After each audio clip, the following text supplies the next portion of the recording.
যাহা করবা জীবনে ক্যামেরায় সব উইটা যাইব গোপনে। সালামু আলাইকুম সম্মানিত ভিউয়ার্স। আমরা যা কর্ম সব কিছুই রেকর্ড হইতেছে আল্লাহ সুবহানাহু তাআলা এটা ফিরিস্তার মাধ্যমে রেকর্ড করার, আমরা অস্বীকার করার কোনো সুযোগ নাই।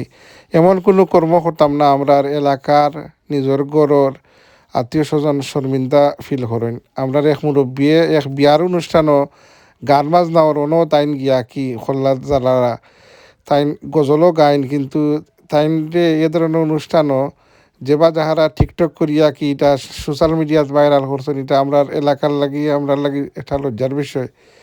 যাই হোক, আসলে মুরব্বীও আসলে ইতার থেকে বিরত থাকতে আসলা, তাই এটা চিন্তা করতে আসলা রে আমার বয়স কিতা। যাই হোক, একটা ইন্টারভিউ নিল আপনারা হাসপাতালে গেলে জমি জমা যাবে। ডগেশ ভাই, সরকারি হাসপাতাল আর প্রাইভেট হাসপাতালের মধ্যে তফাৎ কি? দেখুন বানর ভাই, সরকারি হাসপাতালে গেলে জীবন যাবে আর প্রাইভেট হাসপাতালে গেলে জমি জমা যাবে।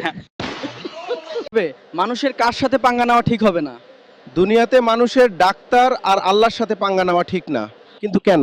কারণ যদি আল্লাহ নারাজ হয় ডাক্তারের কাছে পাঠাবে, আর যদি ডাক্তার নারাজ হয় সোজা আল্লাহর কাছেই পাঠিয়ে দিবে। কুকুর ভাই, তুমি কি বলতে পারবে মানুষের কার সাথে পাঙ্গা নেওয়া ঠিক হবে না?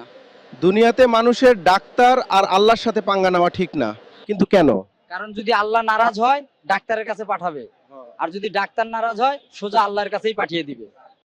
ও দুঃখ এই ডাকাইতের উপরে আল্লাহ নারাজ হইছেন, তার দুঃখ গদি সারিয়া এখন কুয়াইয়া এই দুফা নাফিতি খাম লইছে আর কি।